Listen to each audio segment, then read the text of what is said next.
record. Remind me to tell all of you guys Right, there we go. that our biggest event of the year, our only fundraiser that was virtual this year, our tech guy forgot to record it until halfway through.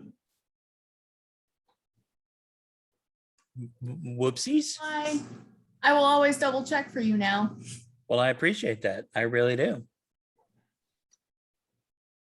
Okay.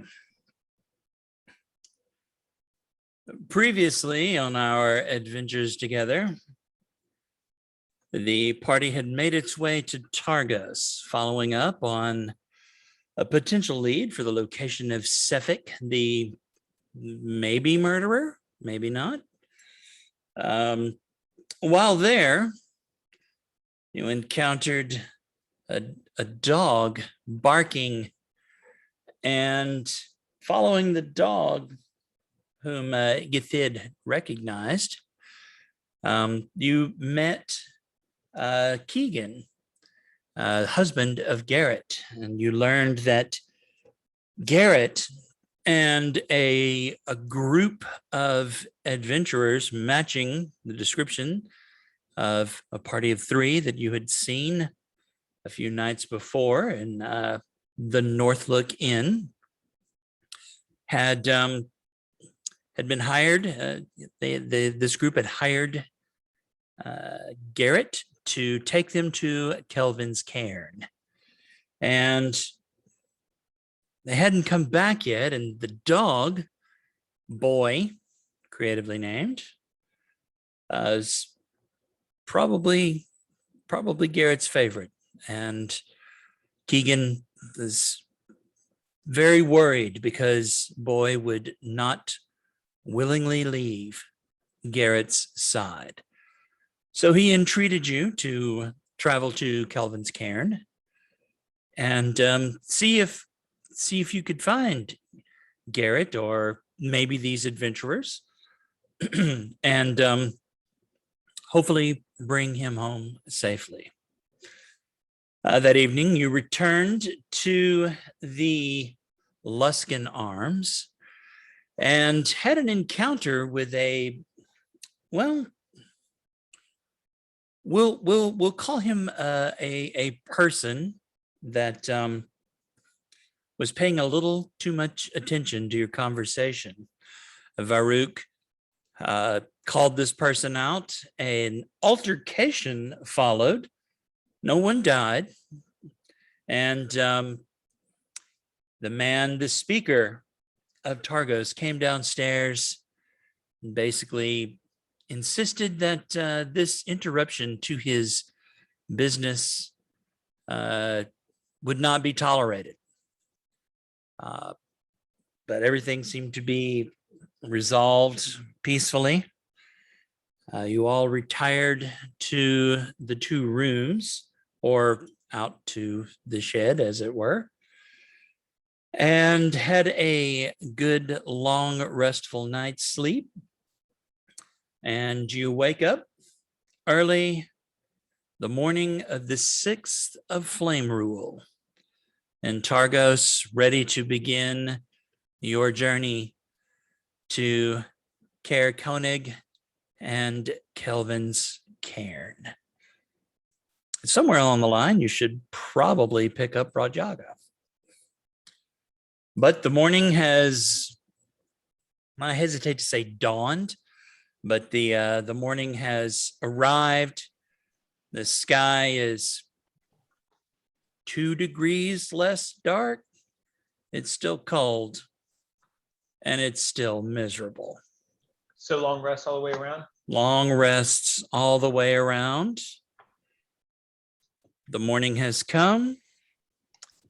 The day is yours. What shall you do?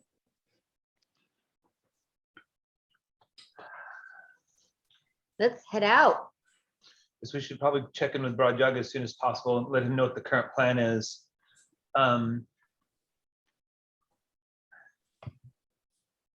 Yes. So I'm going to spend up 15-20 minutes kind of just checking out spells, making sure I've got the appropriate stuff prepared for the day. And then I will meet everybody down in the the main room. The common room. Yeah.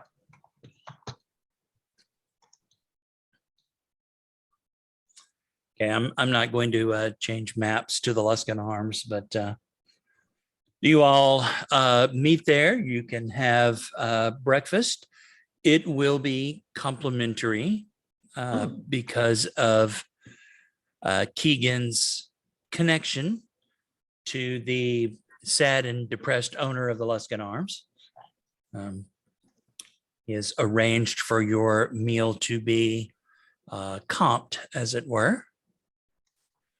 And you're able to acquire whatever method of breaking your fast for this morning you so desire.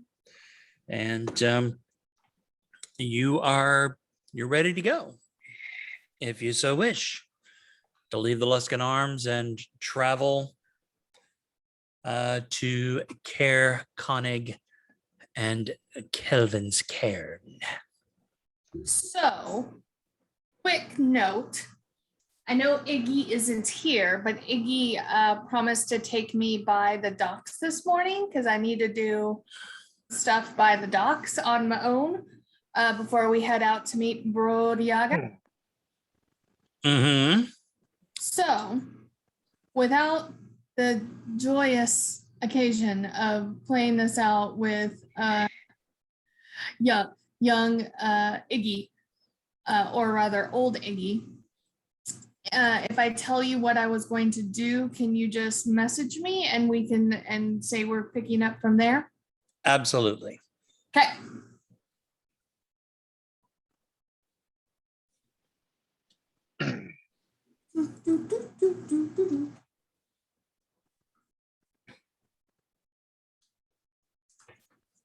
Siston looks decidedly more masculine on this side of the morning. Definitely more in pants and just going towards that look a little bit more. Still totally Siston, still the same bard you know and love, but just not that, and jaw looks a little harder, maybe put out a little bit more square. So more Goblin King, less Ziggy Stardust. Yeah. Okay. That's going around. Maybe it's an effort to not be pegged by creepy guy as a possible liaison. I don't know. Could be. But Could be any number of things. yeah, it could be any number of things. Make your own conclusions. Pants are warmer. Maybe that's it. Sometimes you just wake up and decide to be a little different. All right. I get my gear on. Say, are we ready to go? Because if I put wrong accent, if I put this stuff on before we head out, I'd just catch fire in here. So are we ready to go or not? I think as soon as everyone's here, we should be heading out. So as soon as Tax gets back and we're ready to go, load up and head out and try to make enough noise. Actually, as soon as we get, I don't know, a quarter mile outside the city, I'll throw a firebolt up into the air as the flare that we talked about ahead of time. The agreed upon signal. Alrighty, you make your way out of town. You produce said flame. Probably don't really set anything on fire. It doesn't even really warm anything up, but it is but it is bright. Yeah. And Bright silver light. right, and Brodiaga, you see in the early morning hours, you see the signal fire is alight, and you recognize this as being the agreed upon signal from your friends, Some patriots? Paying patrons. people you know. I mean, from the folks I Clients? said to give me a signal, so it works. I rouse Hoot and we make for the signal. And I quell any desire in my brain to just snipe them quietly from the trees. Good to know. So Joe, I don't know that I ever noticed before, but on your drop screen here, there's like a big cat thing on off to the far right, looking at this party walking by. If you scroll all the way right, yeah, I had not noticed that before. I mean, there's also some sort of flying creature up there. So Yeah. yeah. I love this picture. It truly captures, like, yep, we're walking in the dark. I think that picture makes me colder. It should. Once I meet up with the party, I will flip everyone their daily good berry. Oh, excellent. Thank you very much. Thank you very much. Cupping it in the mittened hands with the oversized mittened hands. I'm like, oh. And we'll slam that down. So, and I give him the nickel tour of what's going on. We met this person. We've been actually, we've kind of engaged to go see if we can track somebody down in Kerkenig, which I'm assuming he knows where it is. We should probably stop up in Bryn Shander on the way. We believe it is on the way, and check in, and then get as far down the east way as we can. I don't know how far we expect to be able to travel in any given day. What's the weather like today? It's cold and dark. But no blizzards today? I mean, you are not currently experiencing a blizzard. Excellent. I mean, the wind is blowing, and it's cold, and it's, I mean, you see how bright it is in the picture? That's basically, that's like anywhere between 7, 8 o'clock in the morning and 6 or 7 o'clock at night. It's like that. That's day. That's as bright as it gets. So yes, it's cold. It's slightly less dark. And you are, of course, bundled up in your clothing. Rajaga, you are aware that there are two possible, well, there's more than two, but there are a couple of different ways to get from where you are to Kelvin's Cairn. Probably the easiest, safest route would be to take the paths and established paths from Bryn Shander, and then over down the east way, and then turn northeast and go to Cair Dinaval, and then Cair Koenig. And then once you get into the Cair Dinaval, Cair Koenig area, Kelvin's Cairn's super hard to miss. It's a relatively, right. Yeah, it's a big freaking pile of stones covered by ice and snow. It is, it's at least 1,500 feet tall, maybe taller.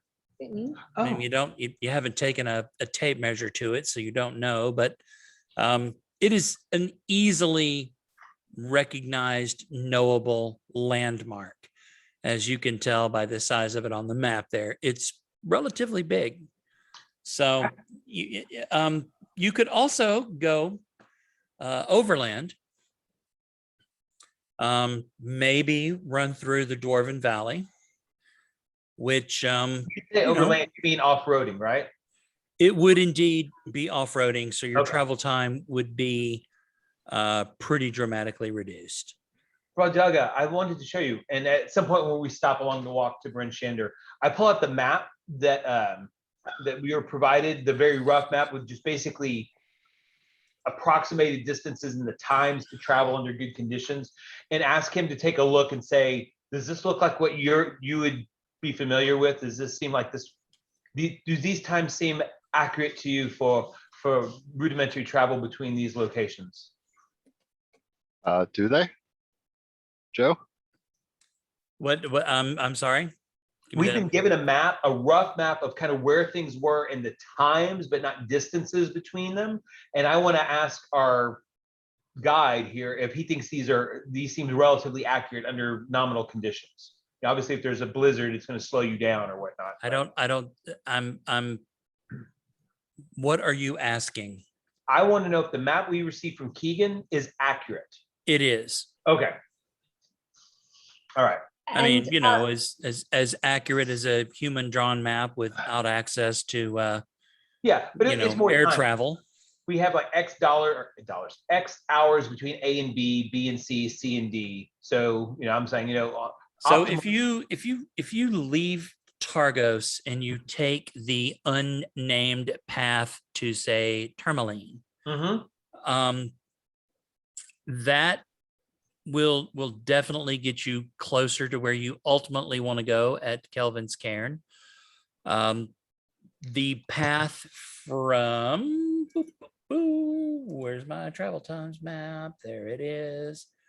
So it'll take anywhere from 4 to 6 hours to get to Tourmaline. And then from there to Kelvin's Cairn, you imagine it will take probably 12 to 14 hours, if not longer. And that's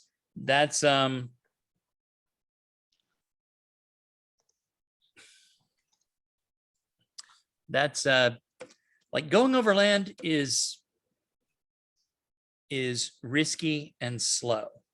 I'm not Would- saying you can't do it. I'm would just the saying trip- if you're concerned about getting somewhere, you want to stick to the roads as much as possible. Okay. So we want to hit Bryn Shander, Cair Denival, and the Cair Koenig, and then from there probably depart to Kelvin's Cairn.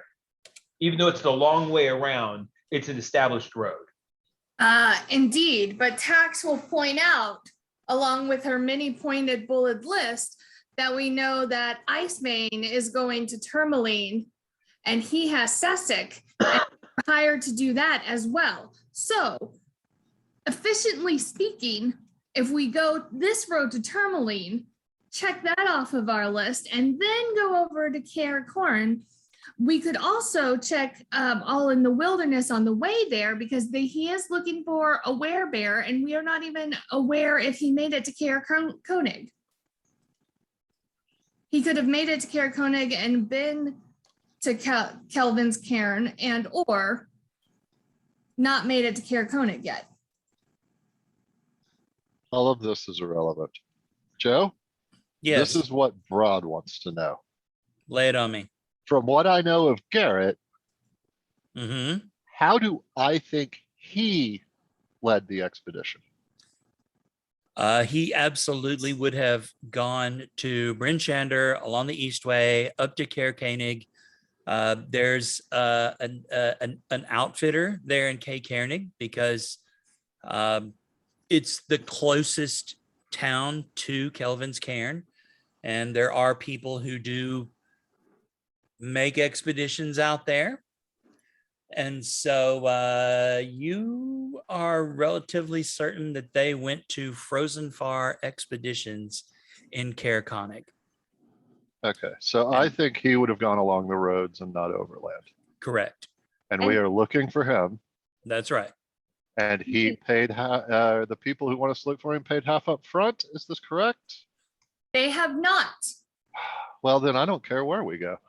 Well, the people who have paid us up front are paying us to find the people who went to Tourmaline, sir. Then Tourmaline is where we should go. Screw Garrett. I told them he would get them lost. He did. Well, we did promise Keegan that we would look, and Boy was so upset.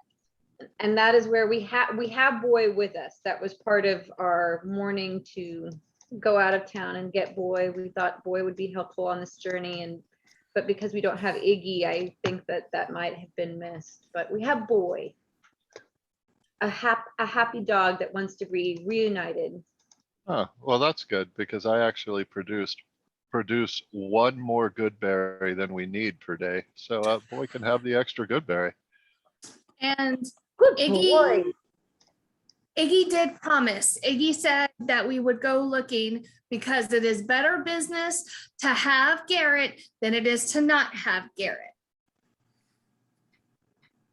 It's better business to be paid for the things that you do. I say we go to Tourmaline, and I'll keep an eye out for any signs of Garrett along the way, and What- maybe we'll get lucky. What is the time to Tourmaline? The time Tourmaline is going to be about 4 hours. The time to Bryn Shandor was about 2. Whoever's sharing, can you go back to the main screen? Go to the right cross maiden. The time to Bryn Shander Yep. is about 2 hours. Okay. And the time to Tourmaline is about 4 hours. You're at about 8 a.m. in the morning, so you could get to Tourmaline around 9 a.m. Well, we could easily do that we could easily take that trip first and then turn around and probably make it back to Bryn Shander by nightfall, unless something held us there, and then be on our way to Caer Koenig early the next day. I agree that this is the best plan. However, I would also like to mention that technically speaking, Garrett's life is more in danger, and we're just going after Icebane for this one guy, and the guy that we're going after is not going to murder until the new moon, which we have approximately 20 more days until. So tax. Is money, efficiency, or life? Money. Well, you don't get paid. Well, I'm gonna go with life personally, but I understand where you're coming from with money. But I'm going to vote for life. Money helps us stay alive. Creatures die all the time up here. If we can Oh. stop it, sure. But if we can stop it and get paid for it, we should do that. I just know from consuming some media that after 48 hours the trail goes cold and the chance of us finding them diminish significantly. So we can still be paid and do that. So we can be heroes and get paid, which is a good thing, I believe. Being a hero puts a target on your back. This is not conducive to survival. Yeah, no, I grew up around 2. I am quite aware of that fact. I believe with my current calculations and all the input from the group, I have made perhaps a better plan, putting life first, money next, efficiency last, and also getting some of my things done as well along the way, which I have paid for in advance, Brojaga. So I believe this will also fit in with your philosophy on money before life, because technically I have paid you, so you've received half already. I am taking that into account, little one. So if we go from here to Bryn Shander, which we need to stop by the blacksmith so I can get my tools, and then we go along the east way and we go to Darren Deval, I can look at the river, which is very important to me, and then we can go north to Caer Koenig, and along the way we can ask about Garrett and use Boy as our guide. And if we get to Caer Koenig and he is not there, then we have not made the right choices. However, if we get to Caer Koenig and he has already been there and he is on his way to, or he was on his way to Kelvin's Cairn, we can then take the path that I know for certain that Brodyaga would get us there safely, as he has said many times before. And I told Keegan that the adventurers should have went with him. I told them. Anyways, so if we go there and we find them, and I'm interested in the werebear, but I'm more interested in a werebear corpse because I hear they could be very dangerous. Anyway, so we're gonna go there and then we'll find the adventurers. They can pay us what they were gonna pay Garrett, because Garrett did not get them back safely. And then we could go from Caer Kelvin's cairn to Tourmaline. And if we make it in the appropriate amount of time, we should be able to get back to Tourmaline before the new moon, before the harvest festival, before the murders. Two things. There's no guarantee that the people that Keegan was, there's no guarantee that the people that Keegan was escorting are still alive to pay Garrett, us. yes. Or Garrett was alive, still to pay us. And I don't know that the straight line between Caer-Konig and Tourmaline is actually the fastest way to get there. I still think we will probably end up taking the roads, but I will always defer to Brad Yaga here on this. But we are now half an hour east of Targos on the way to Bryn Shander. We need to make a decision. Are we going to continue that way as tax recommends, or go back and up to Tourmaline? We are literally, well, normally I would say we are burning daylight, but there's not much of that here. Oh, and I actually meant to ask you about Yaga. What is your thoughts on me providing light for us? Is it just make us a target, or is it better for us to be able to see our tracks and where we're going? If we're on the road, light would be fine. When we venture off, it might be best to use other light sources as sparingly as possible. Then light. But I would point out to you, Yeah. I would point out to you that Garrett's charges do not have to be alive to pay us. It's true. In fact, corpses often pay more. It is also true. That is a factual statement. However, the dwarves that we found earlier, or the dwarf rather, did not have anything on him. Pity. As we sit here and chat about this, Joe, I'm going to spend a minute and a half and kind of make a windbreak out of the snow using shape water and just kind of build up an area so we can sit down and maybe be a little out of the wind and weather and be kind of off the road as we're having this discussion to determine where we're going to go. Fair enough. You perform your spell casting. Magic flows through you, and you are able to bring forth water that freezes relatively quickly. It's negative 48, negative 50 degrees. Tends to freeze pretty fast. You are able to make you're able to make a a windbreak, within a few minutes. So Excellent. I think as quickly as we could get to the Scarret, the more we could go to other issues, and I'd be worried if we did not go as quickly as possible. I think our success rate is, as is mentioned, would be less. And we might be the first to recover the bodies. Yaga. I yield to tax, as she has pointed out, rightly. She's paid for me. All right, well then let's get to Bryn Shander and maybe a warm lunch in there. Or actually, do I feel hungry now that I've eaten a good berry? No? Warm something to drink anyway. Yeah, I mean, you might still want the flavor of food or the warming effects of food and beverage, but as far as sustenance goes, the good berry takes care of it for the day. Excellent. Yeah, so I bundle back up, staff in mitted hand, and get in line, waiting for kind of stomping on the ground till people start moving again. Let's go. all righty. Once you've made your decision, you embark. It takes you about an hour and a half to reach the walls and welcoming, somewhat familiar sight of Bryn Shander.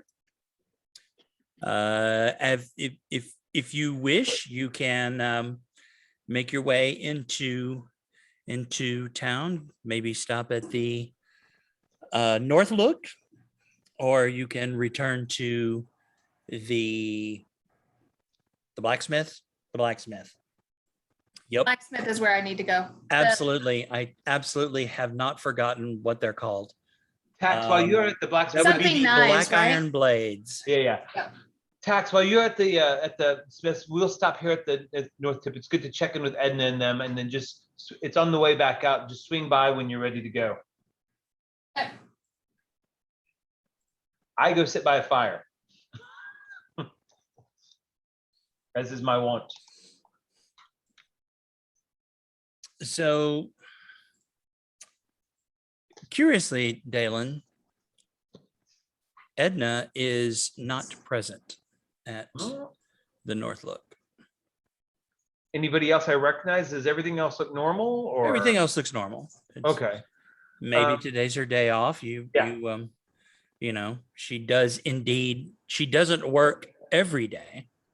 I write out and leave a note for the lady who hired me to look for that one associate, just to update that I made it to Targos and had not encountered anybody who'd seen her yet, and just leave that if they see that person come in, to please deliver my message.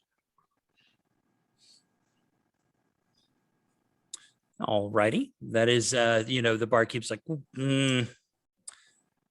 normally I'm not like some sort of postal or mailing service, FedEx doesn't really make it this far out, but since you spent some time here, I guess we can accommodate your request. So yeah, we'll make sure that Villain gets it. I put Don, down you were muted. I put down enough money to make sure we both could have a nice drink, and I'll go sit by an empty spot by the fire. All righty. Tax, do you wish to proceed to Black Iron Blades? Correct me if I'm wrong. He did say that he would have tools for me in it. Was it 2 days or a day? I believe it was 48 hours. 48 hours? Mm-hmm. It has only been It has been 24 hours. Well, hold on. What? So you did this on the morning of the 5th. It is the mid-morning of the 6th. So the 7th would be when your tools are ready. then Tax would not want to go by there. She would go by there almost at 48 hours to the minute if she could. Right. I mean, you can spend knowing that you would not be attaining your goal at Black Iron Blades. How long do you guys wish to spend in Bryn Shander? Well, if I'm looking at the map correctly, and this can be in Tax voice or Lisa voice, technically we have to go by Black Iron Blades on the way out the east gate to the east way, which is the way we have to go. Absolutely. I mean, you could also walk around the wall, but I mean, Probably not more than a half hour. Potty break, top off a hot coffee, and then hit the road again. all righty. Yeah, I mean, you're able to make your way through the streets, the rough and tumble streets of Bryn Shander, into the middle part of town, then, take the little road that leads out to the east gate and onto the east way. And the east way is a cold and, well, I mean, it's Icewind Dale, and it's cold and it's dark. And you were able to make, what amounts to very good time, for where you are.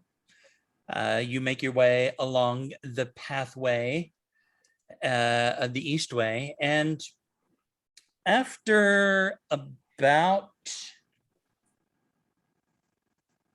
4 hours, so probably around, so you left 11, so probably around 3 in the afternoon, you reach the crossroads. And you know that the northeast pass will take you to Care at Denival. Continuing east will take you to East Heaven, and going southwest will take you to Good Mead, where they do indeed have good mead. Brajaga, looking at the map here, I do not believe we could easily make it to Cardinival before it looks around after dark. Is it safe to travel that late in the evening up here, or do we need to hit Goodmead for the night?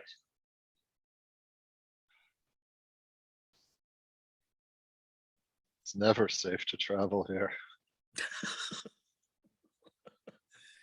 He's not wrong. Well, but the other thing I'm wondering is that's 2 + 4 + 6. Is that, do we incur any exhaustion traveling that far, especially in these kind of conditions in a single day? No. Not unless you get trapped outside without your winter clothing. Okay, but I mean, so 12 hours of travel doesn't do that. Okay, I'm fine with that. But that's a lot of walking for anybody, even in the best conditions. It is, but this is D&D. All right. So, Cool. yep. So you make it there. Like I said, it's about 3 o'clock. You know that you'll make it to, Radaga, you've made this journey many times. You know that you've got about 4.5 hours of walking into Caer Dineval. And, that'll put you there around 7:30. So, you probably want to not dawdle.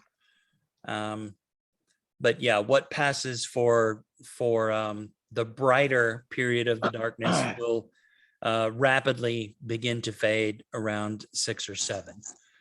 So I would say you'd be walking in the dark, but you've kind of been walking in the dark this whole time. So Yeah. I'm more concerned, like, there's no reason to push to get to this place today if they're not going to let us in. So as long as we can get there before they shut the gates for the night, assuming they do, I say we push on for Caer Dineval. I will know what to rally for as soon as Joe answers my message. right on. I'm getting there. Thank you. Yep. My little overexcited, efficient character is waiting to go on another wordy rant. What? I can't believe you.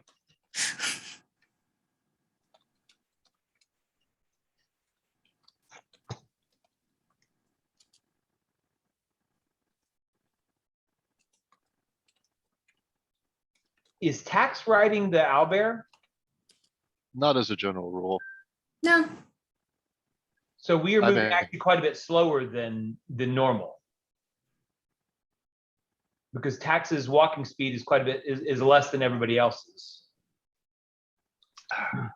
I'll carry tax. Okay.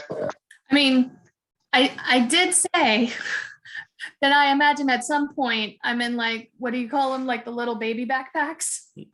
Baby Bjorn? Bjorn. Yeah. I think as far as overland travel rules go, D&D doesn't really make a distinction if your party contains a couple of small people. Okay. You would know. I do think it's slightly unfair, by the way, that both of the new races introduced in the Wild Beyond the Witchlight are small, but get the full 30-foot walking speed. What are they? Fairy and Heron, which is Oh, like a rabbit person. Right. The rabbits aren't full-size people, they're small people? Actually, to be fair, It'll be fire. Super far. okay. You like how I waited for it because I knew Yeah, it was yeah. happening. Yeah, no, we appreciate it. The Heron can be either medium or small. You Okay. just pick one, but it has no defined effect other than things that would already affect medium and small things. But Gotcha. Okay. you have the same walking speed regardless, etc. Tax would adamantly say there is no point in stopping when there is beds to be had and warmth to be had, because we are more than likely to die for being in the outside than on the inside. So 4 more hours of walking is probably the most efficient use of our time. Is there So- anywhere, Rodrigo, is there any way if we're looking for Garrett that we should stop in to make sure he came this way? Where he might have provisioned? I think the closest place he could provision is Caer Dynval. Yeah, Oh, Three Mead, or the Mead place. It's only an hour and a half south. yeah, but I don't suspect he would have made that diversion, much Okay. like we're not planning on making that diversion.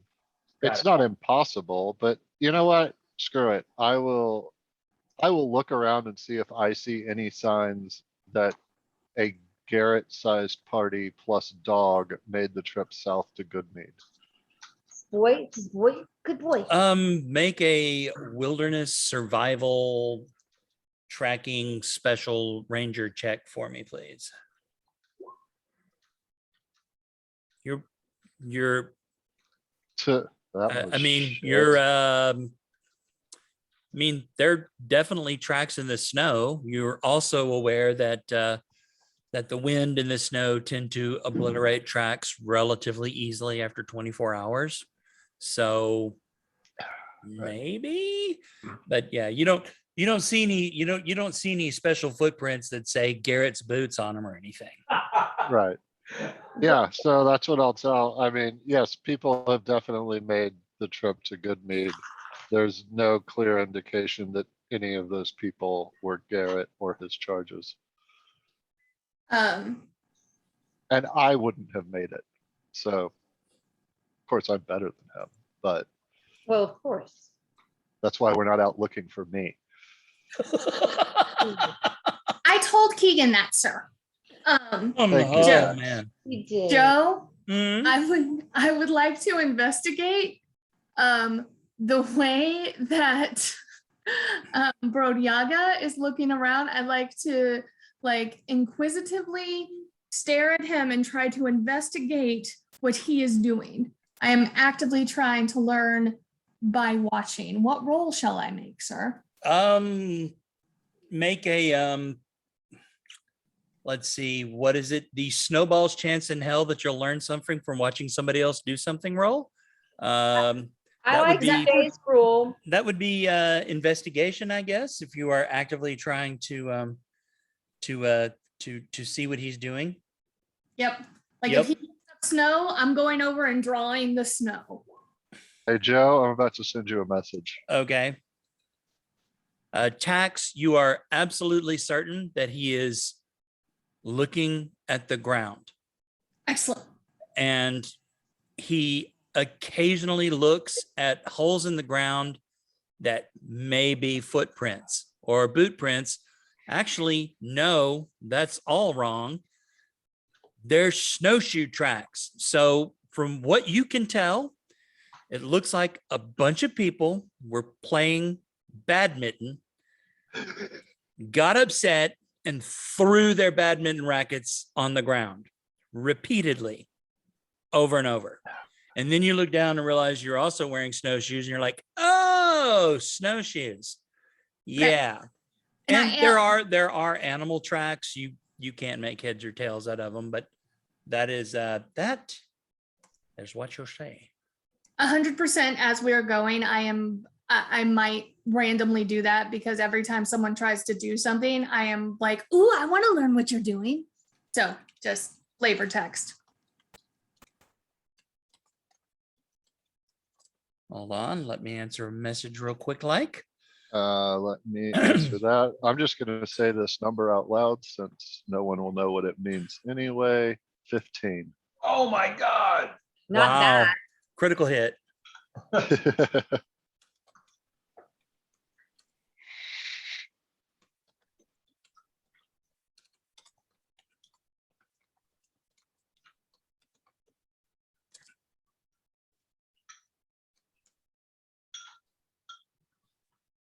Rajaga.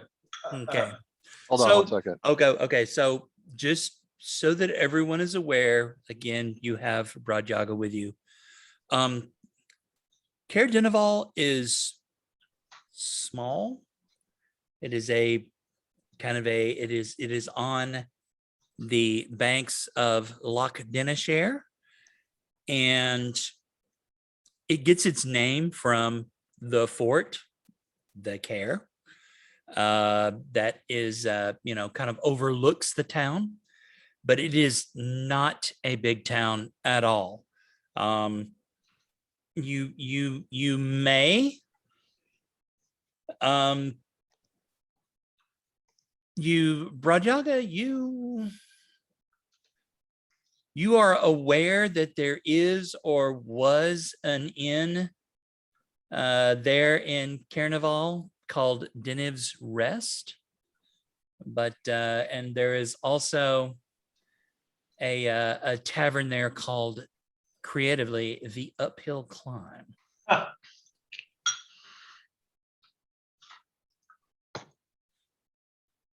And if you guys will give me just 1 second, I have to do a thing real quick, super quick. Add a thing. Add a thing. Add a thing. So are we at the gates of Caer Dineval, or are we at There are no gates. Is it just a big kind of mud wall? Not even that. Just hold up a second. All right. Hey, I need to tell Lisa what she saw when I was tracking. You can do it or I can do it. I sent you a message. You feel free. Give her the full flavor you wish her to have. Okay, Tex, as you're watching Broad, she spends an awful lot of time really, really smelling every piece of animal spore he comes across. So that's probably really important, and you should emulate that at every opportunity. Scatman Crothers. Done.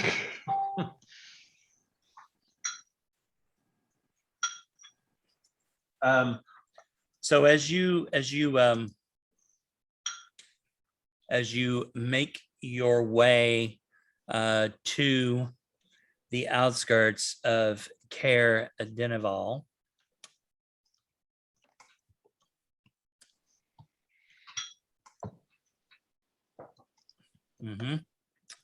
Yep. Could you, Lisa, could you flip over to the Rime of the Frost Maiden tab? Yep. Okay, there you go. That is Caer Dineval. Ooh.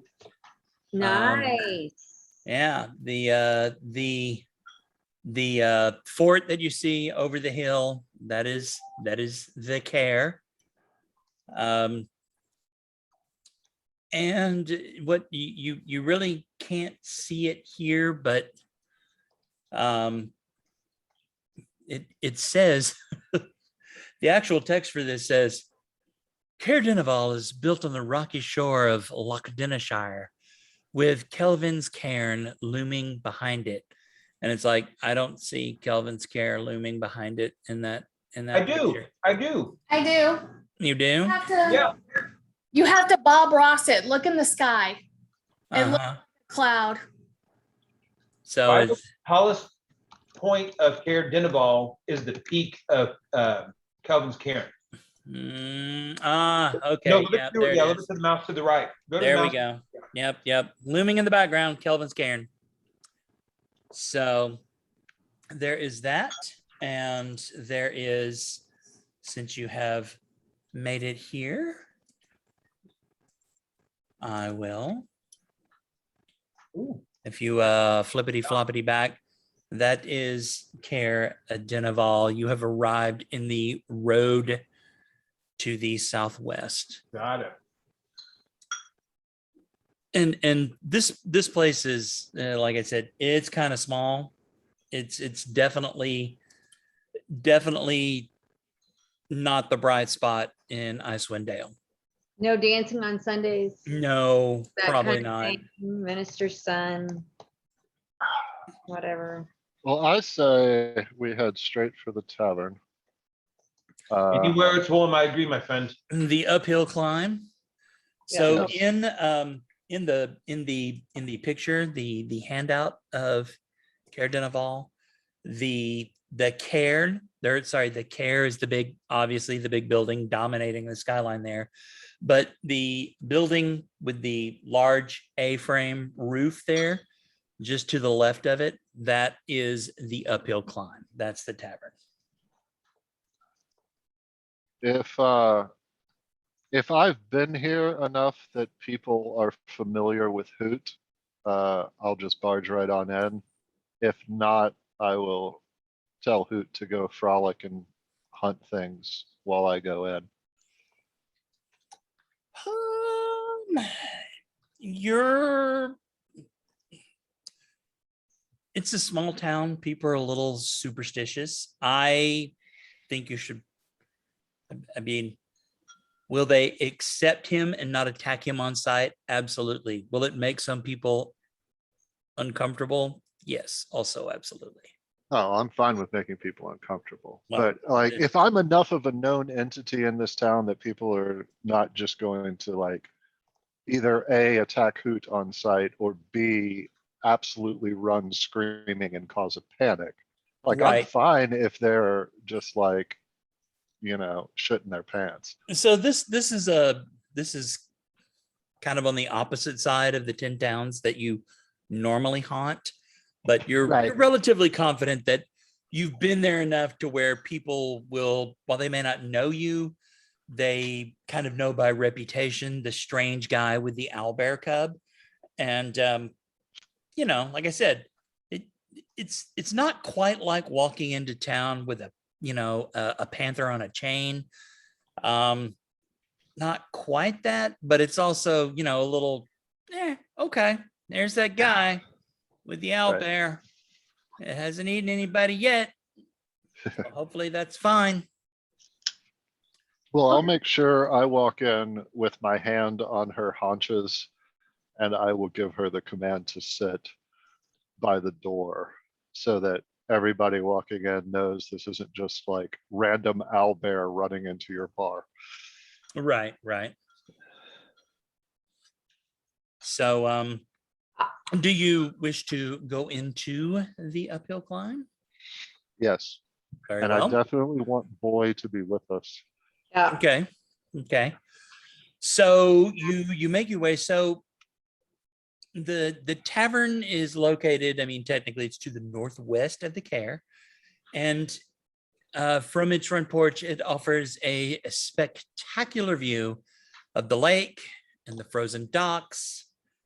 And as you walk inside, there's not a crowd. There's like a couple people. It's a pretty good sized tavern. There's maybe less people in here than you would expect, but as you walk inside, you're greeted with warmth and firelight and the smell of warm, freshly cooked chowder. Ooh. Nice. I walk up to the very first person I see with the dog at my heel Mm-hmm. and very sternly say, "Have you seen this boy?"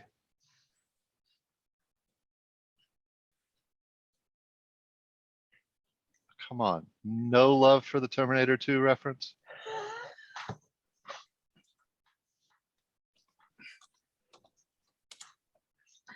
Lots of love. Okay, so There we go. That was nice. so you walk in, and there's one guy. There's only like a couple people in here. You are familiar with the fact that the owner and the proprietor of the uphill climb is a man named Roark. You see Roark, he's there behind the counter. And this guy that you approach, another human, maybe at one point he was a fisherman, but the leg's frozen. And he kind of looks at you for a second. He goes, "You're the owlbear guy, huh? Broad Brawn, Broad. Broad'll do. What gave it away? The owlbear? That's a good, I mean, that is a very clear sign. Yes. More importantly, why do you have Garrett's dog? So you know Garrett. I I'm- have Garrett's dog because Garrett's not as good at this shit as I am. So, when's the last time you saw Garrett? Garrett came through here with, I want to say, 3 other people, a Goliath, a tiefling, and a little wee person, like a halfling maybe. You They know, came through here, they stopped, they got something to eat, and they made their way. They said they were going on to Caer Koenig to go to Frozen Far because Garrett was leading them to climb the cairn, I guess. That was 24 hours ago, maybe. and as far as you know, they left town safely. Oh, yeah. Yeah. I mean, everybody knows Garrett. I mean, he's friendly and he isn't insistent on being paid half up front. So, people like him. And people die for liking him. It's fine. Just so you know, and I know you live in a small town in the middle of nowhere, you don't get a lot of little people. But don't just say halflings or something. There's halflings, there's gnomes, there's dwarves, there's all sorts. Learn to tell them apart. He just So you kind can of report things accurately. he just kind of stares at you blankly for a second. He goes, well, do you happen to have a copy of Topin's Little People Guide on you, Broad? No, because I learn by living. So go meet some little people, educate yourself. It's not my job. And so this guy looks around and immediately sees Tax, and he kind of leans down. And he goes, "Oh, look at you! Wait." And he looks over Broad. He looks back at you, and he goes, "I'm afraid I don't know what you are, but welcome to our little town." Thank you. I would like to have some rooms for the evening. I'm a gnome, by the way. I'm from just outside of Luskin, and I would like a room. Actually, I would probably like multiple rooms for the evening. What do you have available? You'll need to talk to Rourke, because I'm just here getting something to eat. Yeah, Lisa, this is a random customer I accosted. That's cool with me. Then I will just walk up to the bar, stand on the stool if there is a stool, and wait for someone to come and see me. If there's not a Exact stool, same thing. if there's not a stool, Dax, Dolph will just like hold out their hands so that Tax can stand in them. Like stairs. Yeah. Yeah. And by the by, if things ever get hard for Tax, she is not above the pull, hands up, hands up, hands up. I'm old. Help me. Little slappy squirrel. Come on. So Roark, who you assume to be Roark, since he is the kind of rough and tumble looking older fella behind what passes for a bar in the uphill climb, kind of looks over at you, raises one eyebrow and says, "This is a tavern, not an inn. We don't really have an inn anymore. There's Denev's Rest, which nobody's there.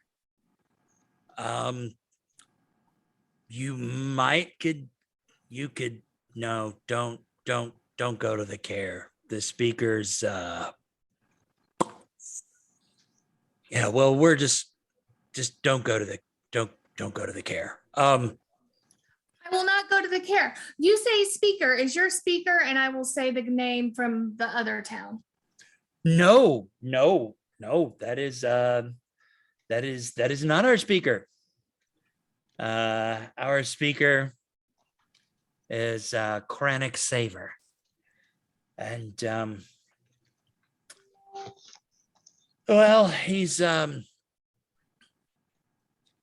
of been holed up in the care lately. We haven't seen him, as much as we should. And since it got cold here, and well, colder, and the damned East Haven ferry stopped running because the lock froze solid, we can't get beer and wine and spirits. So Care Denival is a dry town.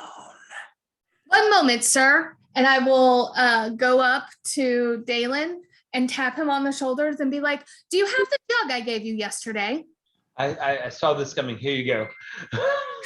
And I will heartily bring this up. And I was like, here is 4 gallons of beer. I would like a place to stay for the evening with me and my friends. Just kind of looks and blinks, and he goes, is that what I think it is? Is that? And he goes,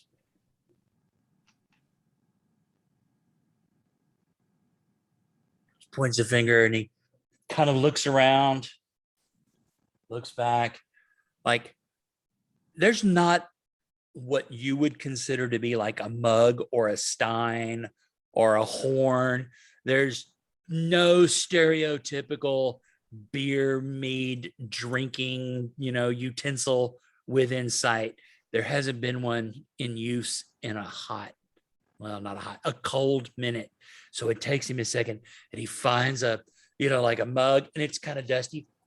He blows it, smoke comes off of it, and he pops the cork out of the bung, leans it over, and he goes, he takes a sip, and it's like, I don't know if you've ever seen an alcoholic that's been a dry drunk and then suddenly they get a drink and they haven't had one for like 2 or 3 weeks. And this is like the best mead he's ever had. It's a Ritz, right? It's not a plain old cracker. It's a Ritz. He's super pleased. So he's let like, me ask one thing of the party real quick. Did we just been walking around with a jug full of alcohol, or is this a magical item we just revealed to a bunch of backwoods hillbillies we own? The second one. Okay, Broad has taken his longbow off his shoulder and is checking that it is strung correctly and that his arrows are free in the quiver. He's not making any overtly hostile moves, but he is making it damn sure known to everyone present that he's ready for trouble. well, Okay, the 3 people in the tavern don't seem to be making any hostile moves. The 2 customers that are there sort of in the common room are kind of they're just kind of watching on with interest, but Roark like downs it, slams the mug down, and he goes, oh, that's good. That's real good.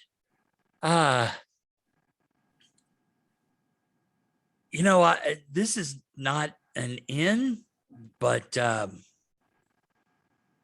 mean, My friend, the how floor many, is fine. like how many gallons is this? Like, It is You- precisely 4 gallons, and you would need to either find a different receptacle or finish it this evening. But before you finish anything, we will need accommodations for the evening. oh, yeah, we can absolutely, like, you can sleep in my bed. But that's that, absolutely. I mean, this place isn't huge, and it's like 1.5 stars or snowflakes. Like, it's not it's not in Zagat's guide. I'm just gonna put it that way, right? Like, What? yeah, there's not there's no reviews for it on Google Maps or anything. Rudyard, But now he where are you will staying find places for you to sleep inside where it's warm for 4 gallons of the best mead he's had in a long time. Now, okay, to be fair, it's the only mead he's had in a hot minute, but it's really good. And he looks around and he's like, you can, and he's able to arrange that. He goes, I'll even throw in all the chowder you can eat. And he like waves back, and like I said, you could smell the chowder. Good. It's good stuff. He goes back, fumbles around in the back room, comes back out with, I don't know, like some sort of keg that's definitely hasn't been used in a while. And he produces a funnel, and he looks at you kind of like, yeah, 4 gallons, right? That's where we're at.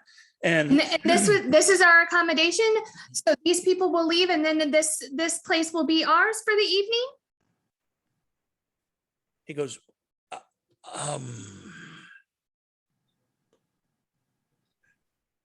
and he looks over at the other two and he goes, get out. And they're like, but he goes, yeah, get out. Come back tomorrow. I assume, will you be staying the night or? No, we Tomorrow- will be leaving in the morning. Thank you No. for your accommodations. And I'll turn to the people that he just told to get out Right, and go, and- I do apologize. And they're just kind of like, Why don't you stay? And I asked them to stay for just at least one song.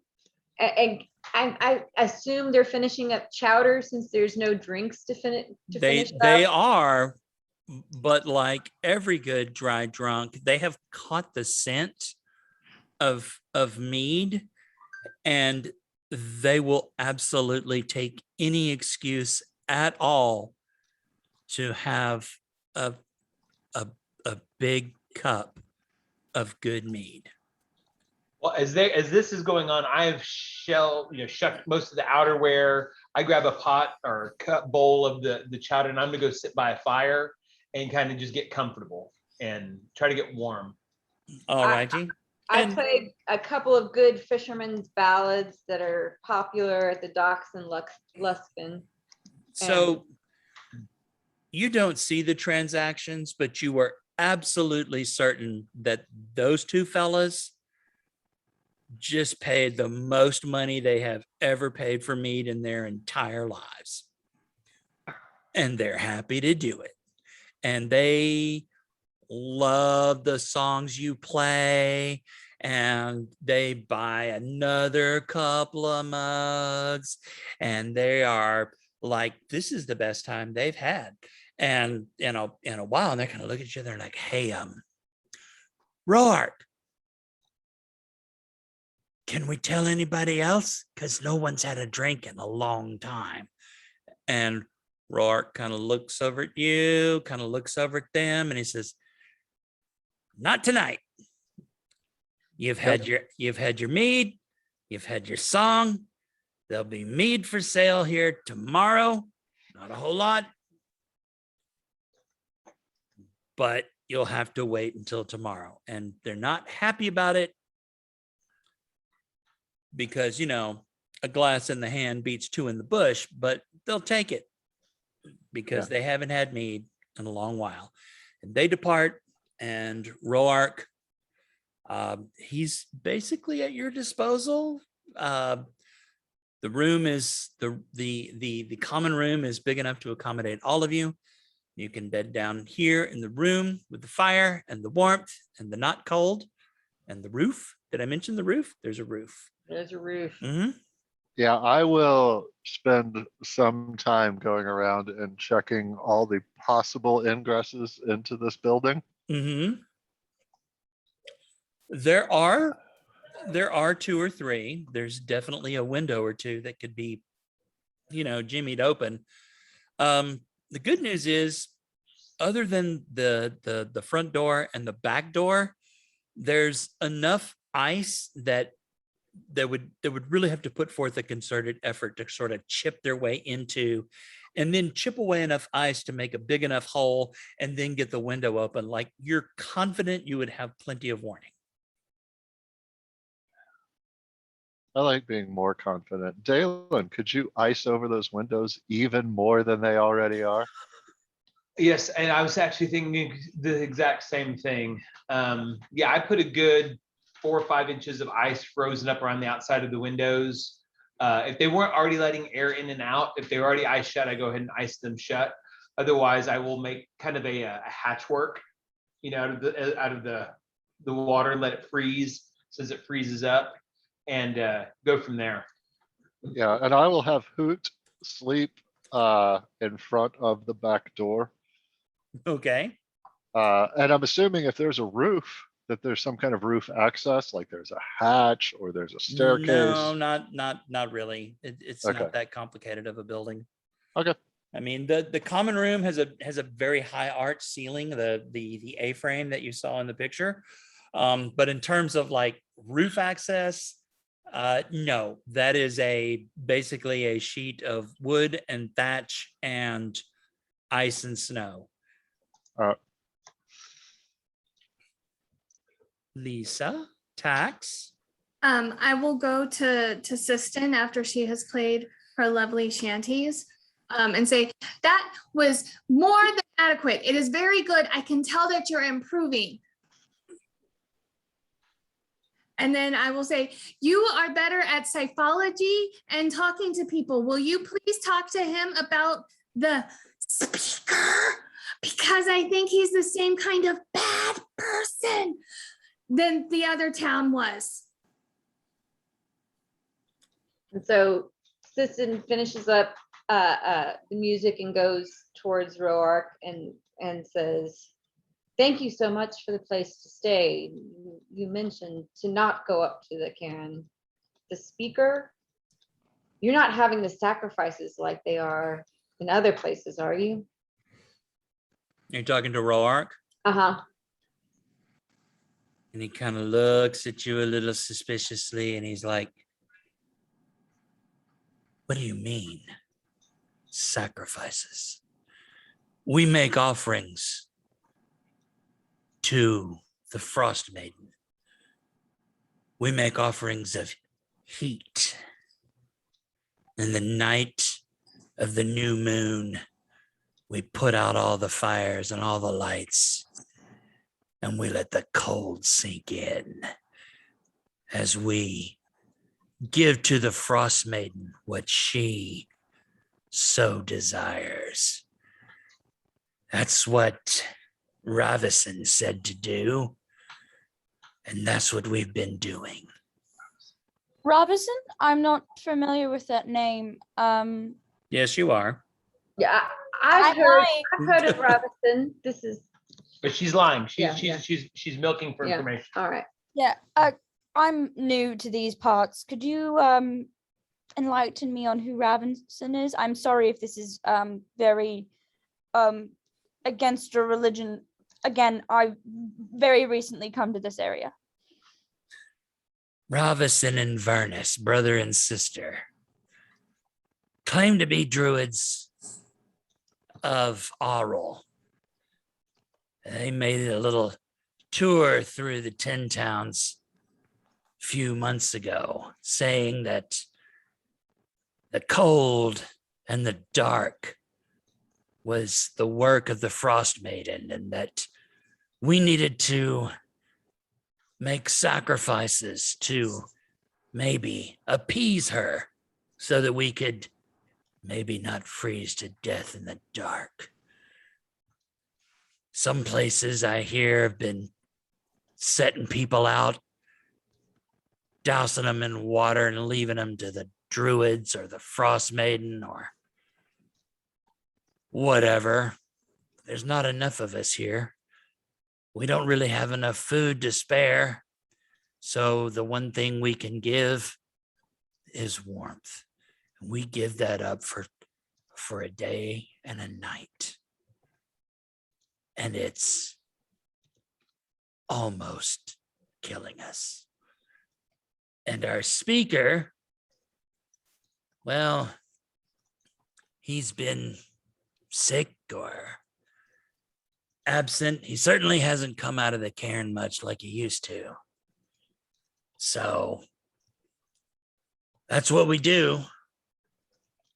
Luckily, you're here when it's not that day and night. Otherwise, you wouldn't find nearly as hospitable of a welcome as we've been able to provide.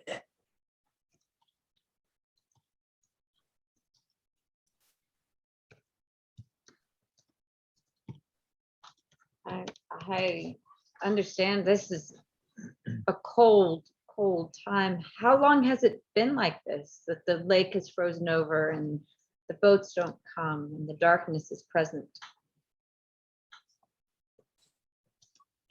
I'd say it started about 2 years ago, but it's getting worse. It didn't used to always be night all the time. Didn't used to always be so cold. But as more time passes, the darker and the colder it's gotten. Do you think the sacrifices of warmth are helping? Does the frost maiden take pity on you at all after that? Is it warmer the next day at least? He kind of looks at you and says, "You haven't been here long, huh? It's never warm in the 10 towns." He says, "Now, as for the sacrifices are working, well, can't say anyone here has died out of turn, like what's happened in some other places. But we're a little bit off the beaten path too, so maybe they just haven't noticed us yet." Hmm. And he kind of looks and almost by intuition, you can tell he's kind of glancing over towards Kelvin's cairn as he kind of looks towards it and looks back, and he goes, "Something unnatural's going on that place. Something unnatural's going on with our speaker. There are many things unnatural going on in Icewind Dale. And the worst part is, since the river froze and the ferry stopped running, we can't get our shipments of ale, which is the only thing that makes this miserable hellhole worth living in." So, and he looks over at you, Tax, and he goes, "My lady, I'll gladly trade you a place to sleep for you and yours for every one of these you can bring us." I am not quite sure of our return time, but if we do need to stay, I can make that arrangement. And he kind of looks at the keg and looks at you, and you could tell he's trying to do some sort of like math, but math's not a strong suit, and neither is his powers of deduction. And frankly, he's not one to look a gift keg in the bung. So he just kind of lets it go, and he goes, "Aye, that would be lovely. You know, maybe this town would be slightly less miserable with some good mead." Anyway, he kind of looks around, he goes, "Anyway, hi." And you know, pallets have been made, cloth and covers and blankets and quilts and pillows and whatnot have all been brought into the common room. The fire's been built up. It's what passes for comfortable in Icewind Dale. And Roark kind of looks towards the cairn, then looks back at you lot, and he kind of says, "All right, old Roark, be taking his leave. If so, I'll get up in the morning, get breakfast made for you. You intend to depart in the morning. It'll be ready just after. And you could tell he almost says dawn, but Yeah. It'll be ready at early morning. So where's he sleeping? Well, somewhere in the tavern, there are a few rooms. You've piled up in the common room. So he will go back to his own room unless somebody stops him. I stop him briefly as he's about to enter his room. And I just say to him, lowly, like I'm not shouting this, I have to assume that anyone who enters the common area of your tavern after you go to sleep is an intruder. If they come from your door, I will assume they've already killed you. But if they enter the common room, they die. Just thought you should know. Have a good night. Yeah, slap him on the shoulder. And Pretty says, low PC on the. he goes, that'd be a fair assumption. And I mean, the doors have been blocked and barred. So, I mean, it is very obvious that the uphill climb is closed for the evening. So, yes, anyone that comes inside is definitely not there on business. Well, that is to say, they're not there on, regular business. Legitimate business. Right. Legitimate tax. Overnight, I'm going to unmagical item the jug. That's hilarious. It's going to be just a normal magical or a normal jug. All righty. Probably safe.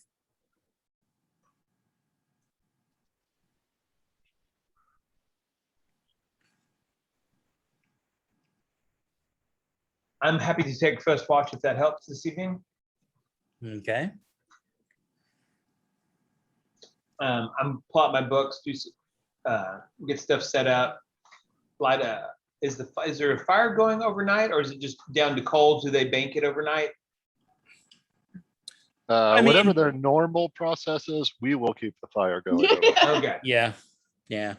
Like I don't care what their Yeah, MO is. there's definitely things to burn, which is kind of odd, but because wood is kind of running out, but there actually is trees and forests around, so they are able to find enough wood to find things to burn.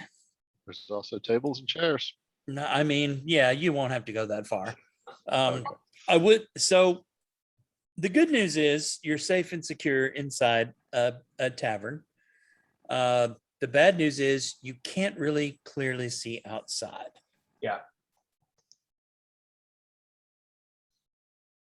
I go ahead and while I'm on the first watch, basically empty my entire pack, check over stuff, check over the snowshoes, kind of make sure everything is in good working order, go through some mental exercises. And I don't know, a couple hours in, I go wake up whoever's next and then go find me a spot and curl up. Yes, Dolph. I'm on second watch, so Okay. you'd wake up me. I go wake up. I would have taken first watch with Homeboy. Okay. Varuuk, are you okay inside for the night? I know you usually like to sleep a little bit more away. No, it's a little uncomfortable inside, but I will make it. Before I go to sleep, sometime during my watch, I will go ahead and cast Goodberry since they're good for 24 hours. And that way, tomorrow's Goodberry won't count against tomorrow's spell slot numbers.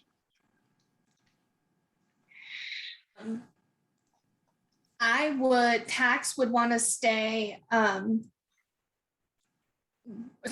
watch, even though I don't know if what she's doing will be called on watch. She is essentially taking very in-depth notes of what Brodyaga and Dalen are doing and putting this in her. This is how you keep watch entry in her journal. Okay, well, in that case, I will tell you that Broad Yaga is taking, I mean, that spell is only an action to cast, so that's 6 seconds of my night. Broad Yaga is mainly taking a super amount of precaution to make sure he is ready to kill anything that comes through the door. He is making sure all of his arrowheads are sharpened. He's making sure his bow is in fine working order. He's, you know, he's being paranoid as shit is what he's doing. And Tax would undoubtedly, but trying to whisper talk, because she's trying to let the other people sleep, but she doesn't really know how to control her volume. Be like, is this because we're in a bad place? Is this because of this? What are you? So when you sharpen your arrowheads, do you do it 3 times on one and 3 times on just? But very. This is because you, dear Tax, flashed magic in a backwater hole that probably doesn't see a lot of it. And magic is a thing that the common folk covet. And things that people covet often lead to bloodshed. I am going to be as prepared as possible to make sure the blood that is shed is not ours. So what I am hearing from what you are saying is that in the next backwater town, can you tell me what exactly makes a backwater town? I should not at any point show any magical items and or any magical skills. I'm not saying that, because you got us a place to sleep for the night. That was good. But it does mean we need to be extra prepared for mischief this evening.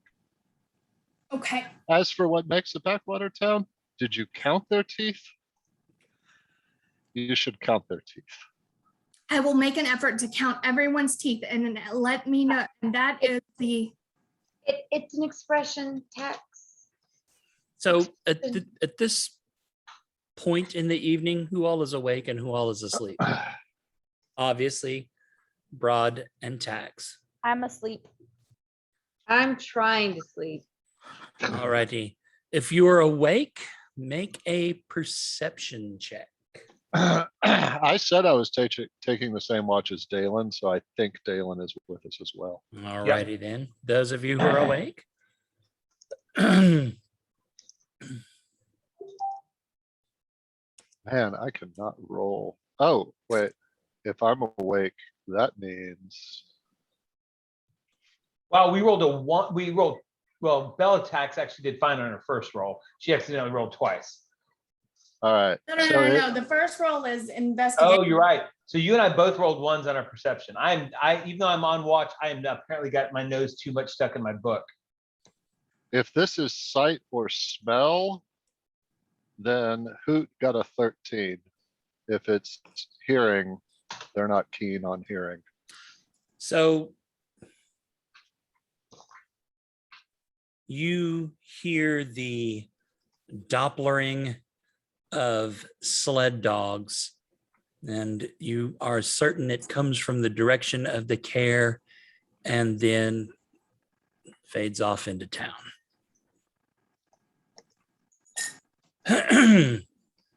Does Boy make any? No. No. No. In the depth of the night, Sandalphon, Yeah.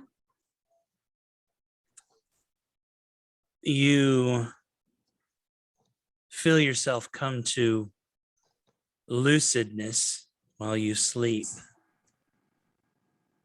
A cold, cloudy fog fills your vision. And you see an all too familiar shape. Horns, the face of an owl, and you feel pressure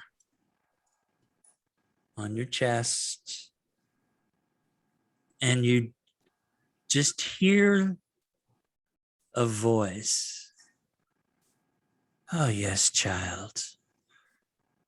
Come closer to where you slipped my grasp, and you won't slip away again. And you feel almost like a caress, the tip of a claw, and then it fades back in and you return to sleep. So, question about that is the thing, like the location of where my backstory happened, are we close to it? Oh, I don't know. You remember it happened, a thing happened, Yeah. and then you kind of wandered around for a few days and made your way into Brinchander. You're really not Not good with geography.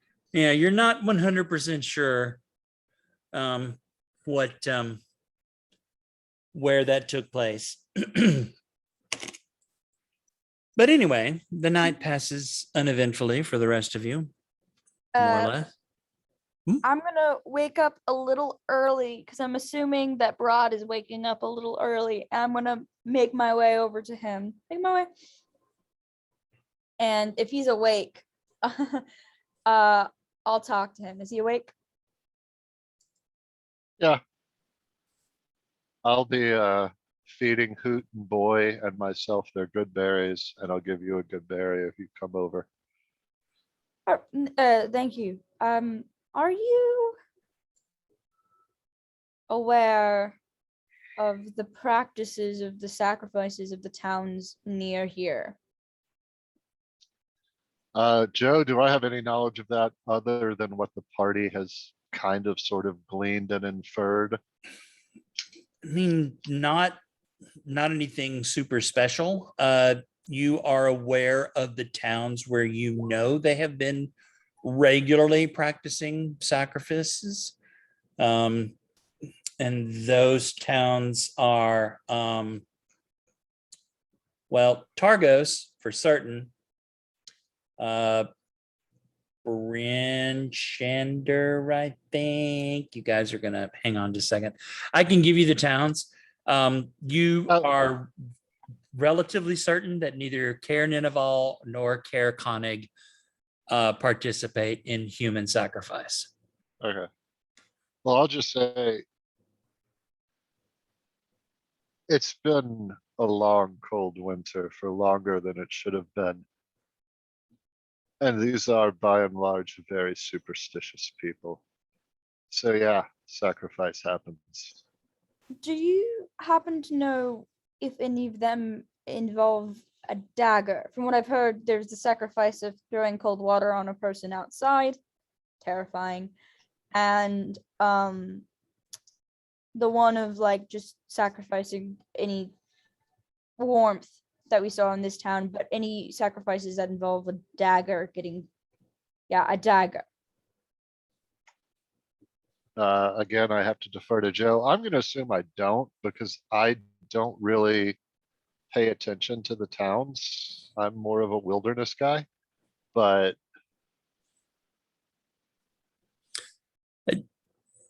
Broad, from what little you have paid attention to it, and granted, not much, and from what you have recently witnessed in Targos, you don't believe that the people are outright murdered in the sacrifice. In other words, they're not like, no one plunges a dagger into them or anything. They're either doused in cold water and held at a stake, or they are stripped, bare chested and kind of booted off into the tundra to die.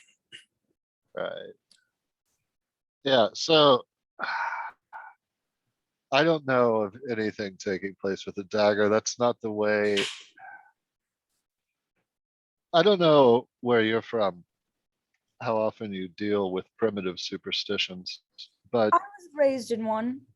So There's definitely an underlying vein of giving the sacrifice a chance, as it were. So just killing someone, a dagger to the heart, for instance, that definitely accomplishes the goal of sacrificing something, but there's no sport in it. These people tend to believe, just to be sure they've got the right person to sacrifice, that they should be given a chance. So they will strip them of protective clothing and leave them in the wilderness, and they probably die. But maybe, there's the 1% who make it back to town safely, and they were not the appropriate sacrifice, so they try again. So something as direct as a dagger to the heart is not really what's going on here.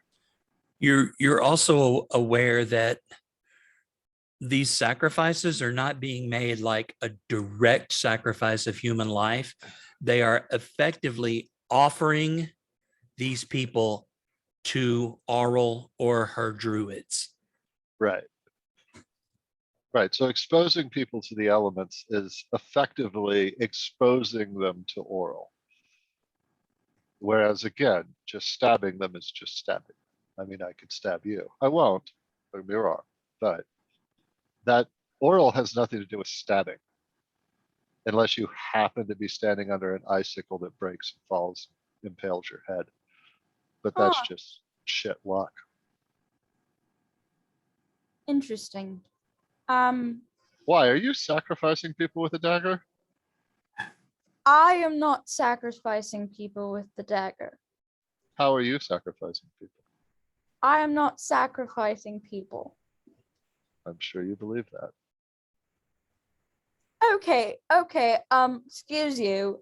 I was born into a cult, so I'm pretty good at spotting them.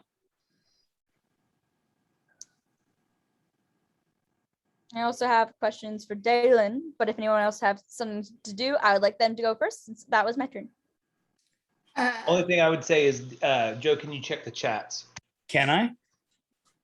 Will you, sir? There we go. I was going to ask that as well.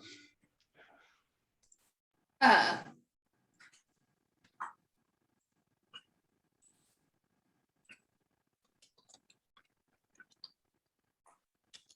had some clarifying questions, but they can wait.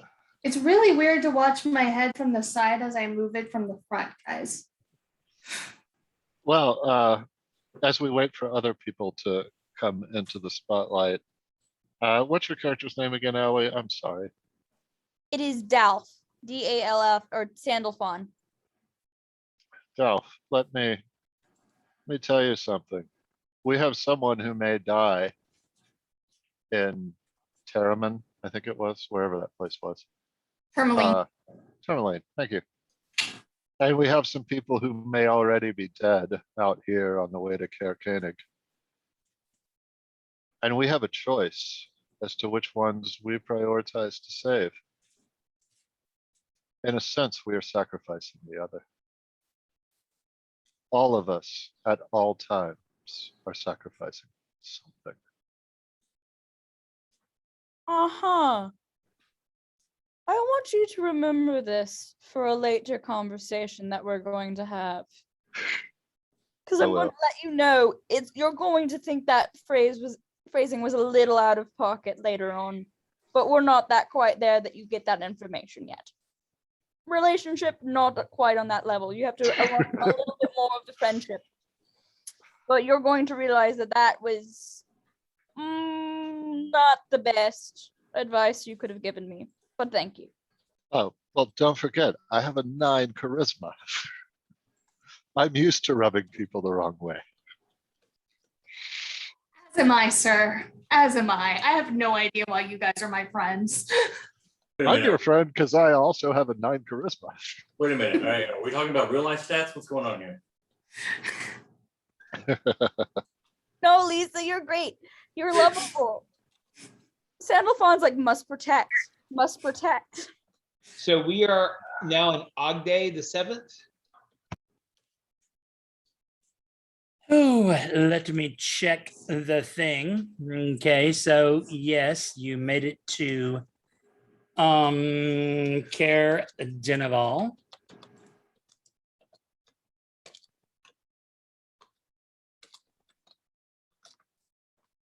Yep. So it is now the 7th. Ogday the 7th of Flame Rule.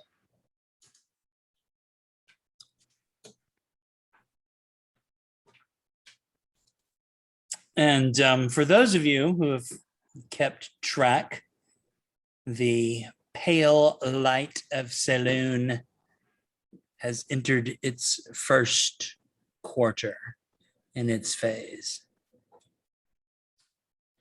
Joe, I have a clarifying question. Lay it on me. And everyone can hear it because I highly doubt anyone is at all surprised that Tax is just like, before we go, I must go to the water.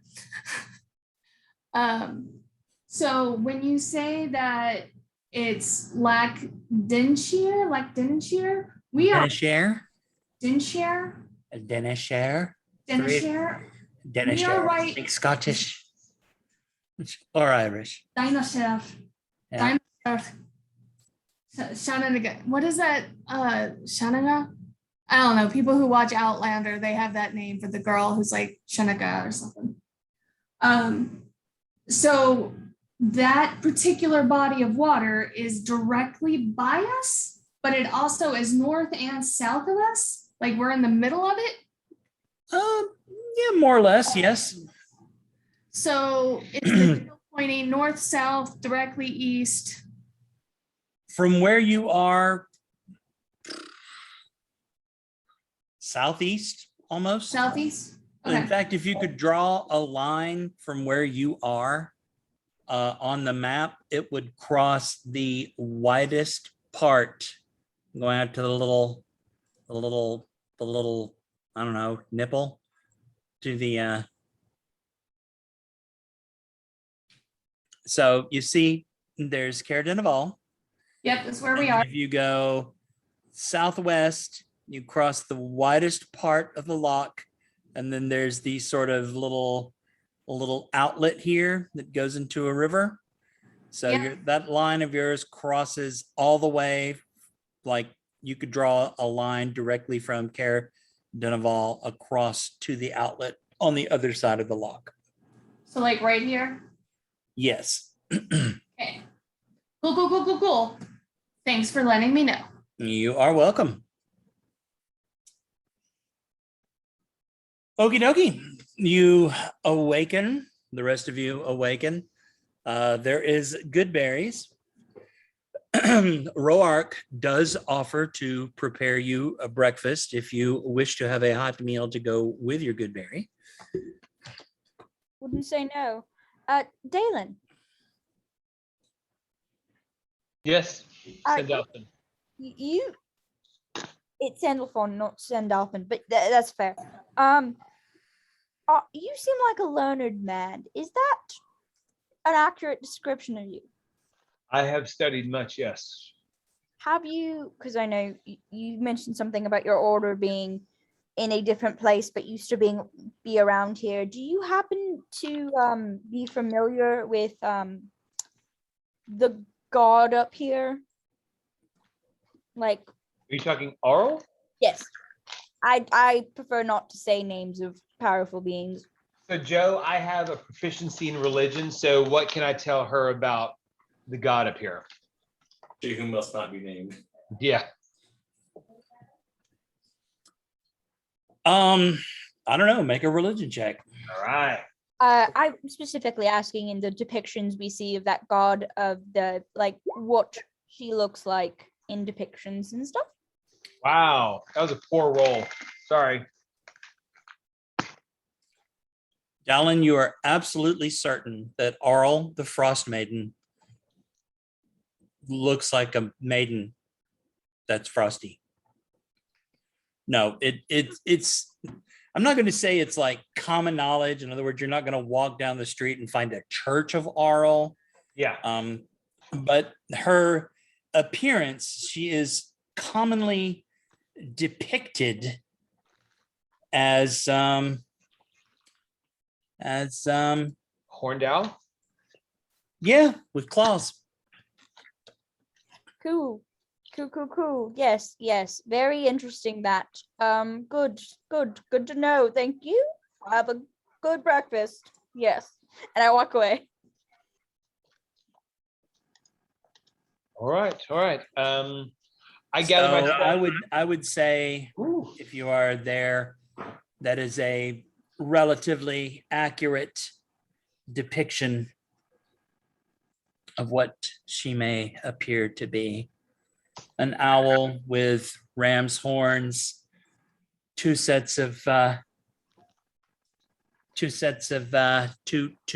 humanoid claws, long sticky claws, digitigrade legs ending in hooves, and wearing a cloak.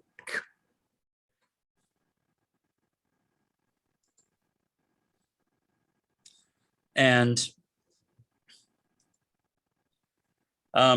with that role, you also know she is sometimes referred to as the god or goddess of winter's wrath.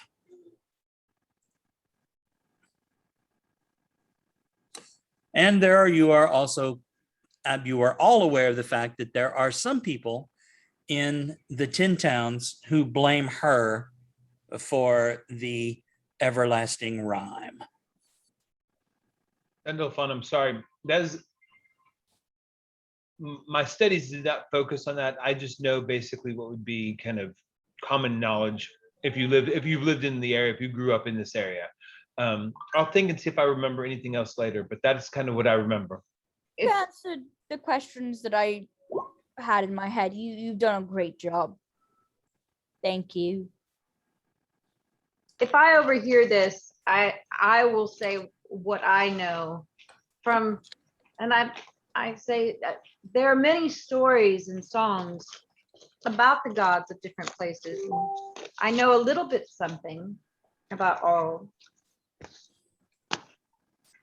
and apparently I do know a little bit of something because I rolled really well. So if there's anything I can add.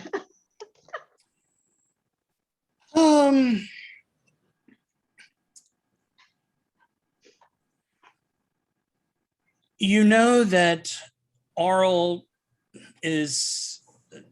she has, I don't know, divine associates, and they sometimes get along and sometimes they don't. You also know that her chosen, she doesn't have clerics so much as she has frost druids. Also, frost giants tend to gravitate towards her. Varuuk, are you part of this? Can you hear this conversation? I would assume you can, since it's taking place in a common room.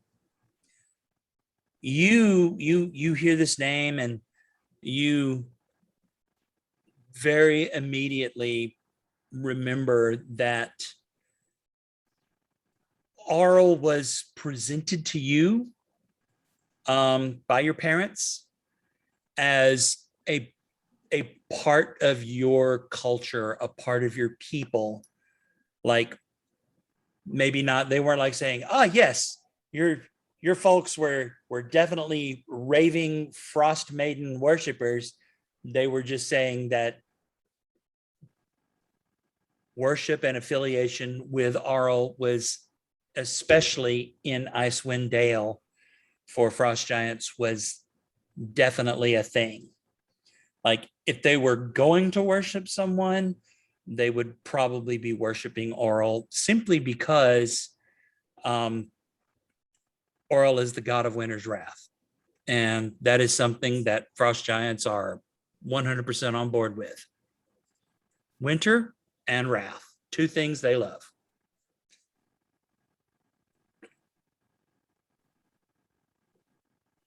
And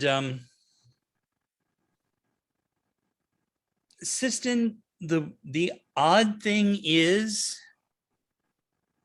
you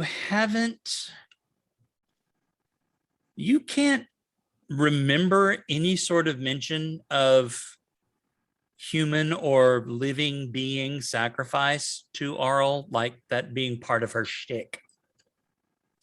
That's not like those, you don't associate human sacrifice with Arl worship.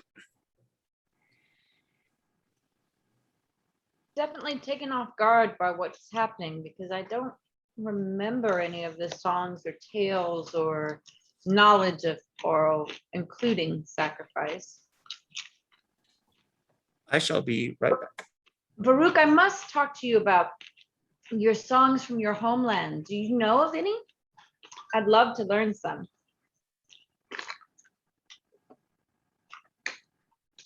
Oh,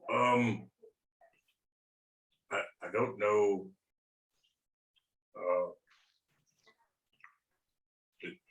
It's not for small tongue. That is even better. That will be a great song then. It's hard to sing in my language. But I could, I can kind of sing along with it, you know what I mean? Mhm.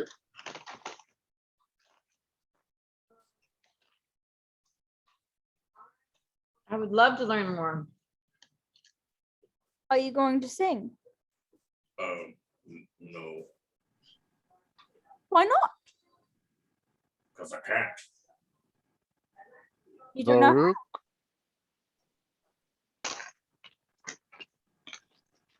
so Broad will pull out a lute. Ooh, Yeah, I know how to play lute. I'm Varuuk, so excited. Varuuk, I understand. If you are just shy, I will help you sing the songs of your people. If you just do not wish to share them, then of course I will refrain. But if you need accompaniment, I will provide. I say this all to you in Giant, so these idiots don't know what we're talking about. But you know our tongue. It's hard for me even to if I were to try and sing it. So I don't know. Oh no, you absolutely know at least one Frost Giant song. And in fact, some mornings it gets stuck in your head. Oh yeah, I know lots of them. Right. You're like, no, I don't want to sing. The best part of waking up is a blizzard up your butt. Let me just say, Varuuk, that I understand it is hard, still in Giant, by the way, y'all can't understand this. It is hard to translate this divine tongue into the baser languages, but emotion carries through music. Yes, this guy gets it. So you tell me which of your proud race's songs conveys the emotion you would like to share with our traveling companions, and I will help you sing it.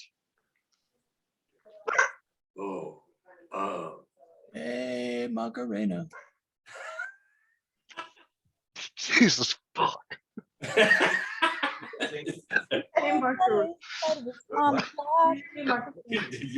Did you spit out your drink? Yes. Carlisle. See, you're thinking that, and I'm like, she's as cold as ice. She's willing to sacrifice. Yes. Oh, that was wretched. Oh, and Sisten's just ready to play along. She hears this back and forth in Giant tongue, and just ready to go. Oh, I also have my lute out. you know one I used to love. My mom used to say it. It used to sing it to me. It's called, I think it's called The Day We Punched the Mountain. Oh, of course I know The Day We Punched the Mountain. All I 90 begin, verses. Oh, I my, begin playing The Day We Punched the Mountain, and And I start like thigh slapping along with it. and you've noticed that Assistant has a shield, but that she sets it up in a certain way and has her foot tap against it, and it makes a nice kind of drumming sound. I start singing until Varuuk gets into the singing. Once Varuuk is really into it, I let my voice fade.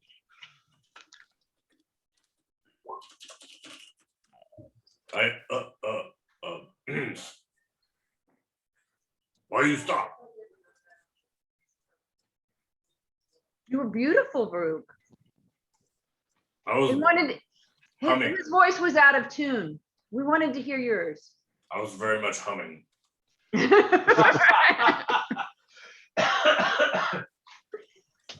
Watermelon, watermelon. Assistant's trying to get the chorus and harmonize with it slightly, but you know, in a giant like harmony, which means like total disharmony. Sistin, you should check EO whispers, as there is a slight note. Sandalphon will like slightly join in just a little bit, like you know, on the chorus and stuff.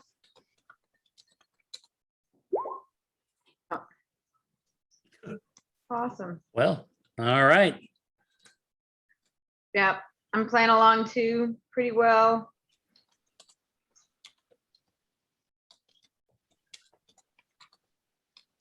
And you might hear like punch the mountain, Mountain so mountain high. so high, Mountain so So high. high, Punch so well. mountain, yeah. and Tax is everybody- like eagerly watching and writing everything down. I absolutely love rock music.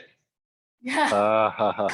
I mean, this is just Voodoo Child, right? Right. I So, mean, we're just standing next to a mountain. right. So, and you chop it down with the edge with of the your edge hand. of our hand. Right.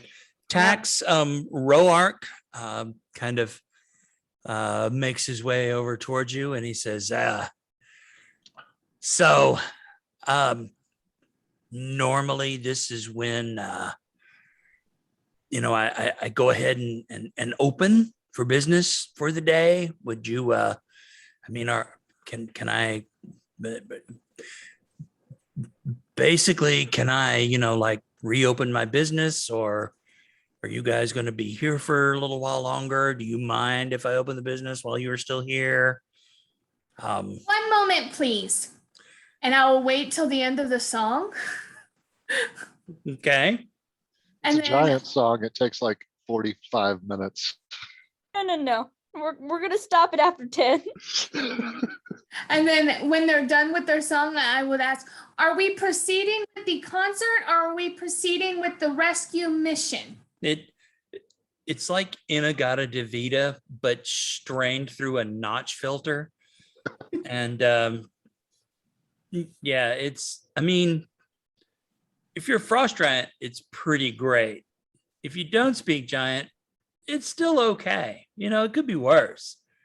But the only person who truly appreciates the subtlety of the harmonies, the meanings of the word is Varuuk, and to some extent Broad, although giant is not his native tongue. So it's kind of like, you know, like reading the translation for an anime opener. You know, like you'll hear like 14 words and it just says like, I heart you at the bottom. You're kind of like, I'm pretty sure something was lost in translation, but you know. Tax? But by the way, Mountain Punching Day, the day we punch the mountain, is absolutely a high holy day in Frost Giant. Like, and like the whole tribe turns out. and they're like, Right. they're like, fuck this mountain, punch it, and they're like, ah, and then they punch it again. Right. Yeah, the day we punch the It's mountain. not, I punched the mountain. It's I punched the mountain. I punch the mountain. There you go. Tax, Yes. tell him he can open his bar immediately for half of the profits he receives from your mead, or he can wait until we leave. And I will look at Rourke, and I was like, Warak. I was like, you hear what he said, or shall I repeat it?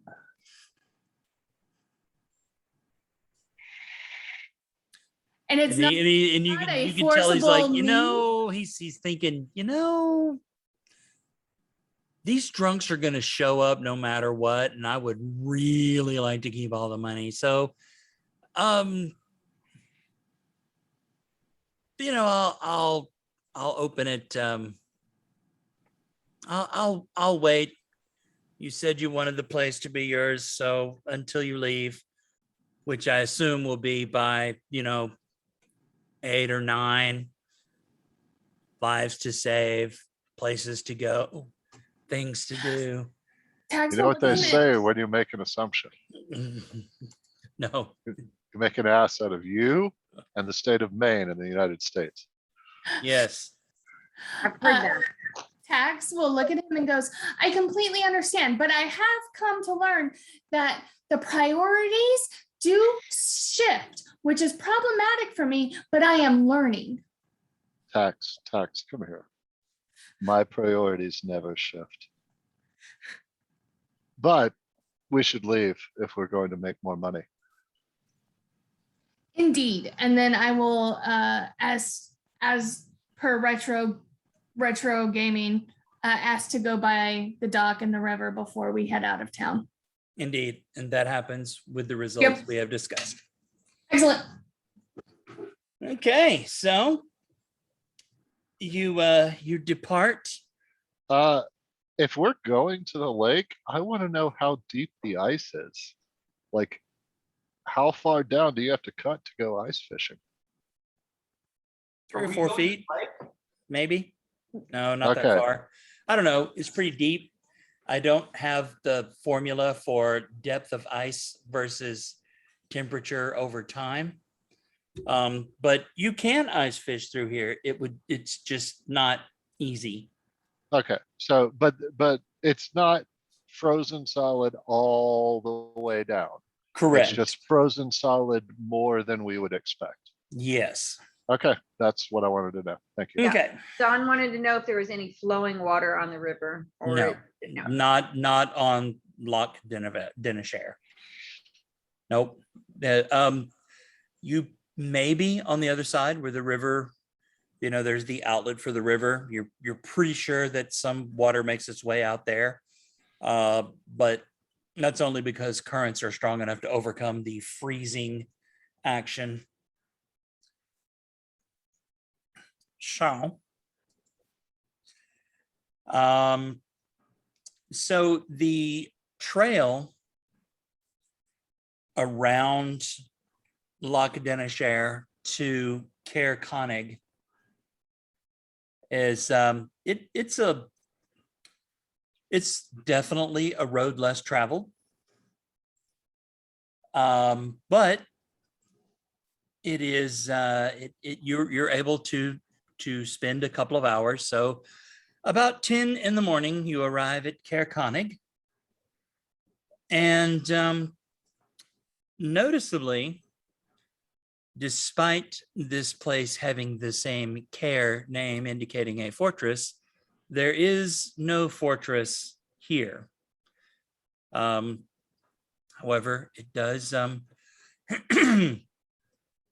it's a town very similar to Caer Dineval. But you make it there within a couple of hours. So around 10 in the morning, you make it there. Did I Rod? see signs consistent with a party the size of Garrett's making this trek. Make a survival check. Hold And on, I hold do- on. I'm gonna give you something. I do have Boy with me at the moment. All right. Hold on, hold on, hold on. Ah, there we go. Guidance. Okay. Jesus, I'm rolling shit tonight. So a 13 with the guidance. I mean, you see tracks in the snow. Again, you are aware that the environment is